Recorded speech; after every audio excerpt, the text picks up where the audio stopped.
thì chuan ka pu ta chuan tuna kal da chuan sarkar hi instruction tum lem lo tin ai lo tun din hana chuan chu ke ma ngo ting ka thi thei to lawa DPNL minister pheju tuna chief minister ni to a DPNL minister hawa ngai to a rules siamani secretary post secretary pali kan pot khoma chung ho department ina tuna rules in siamani ke na ka ti dang lam thutemo ka va siam that kha thei bi lawa wa party tila sarkara chuan i helam pang ngai to tu pumon puya pumon puya punte kan nia anina lo kom to a ani te ne an ti ti ho to a chumi ta chu anin report te poron pe nga sia kan report te poron pe ka nga chu sarkara ngai to le tu ra ti te po nga ya ama pon chu kan in beringa kan ti thawa tun hain nora chuan ka sei tur kha ka sil vek to a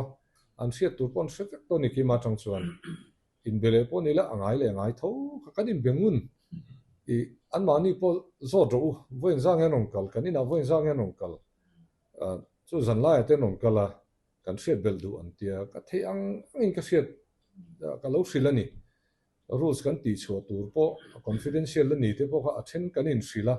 a poi bo lai te po kan in hua hi in hlo pot la hiam don lo nia kan in tia kan in sil thowa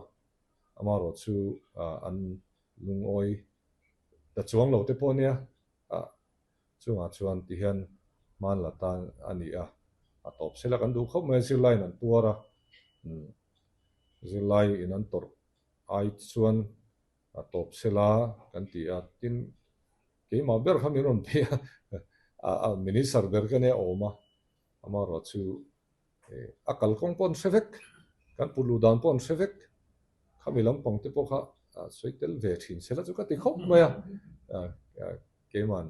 tuar tur chu kan e ka tuar vekanga kan tuang kan ti sa po nga ya tiang chuan ma kan la mek tho ni advisor kal sangin kan in le chho me ke ti kha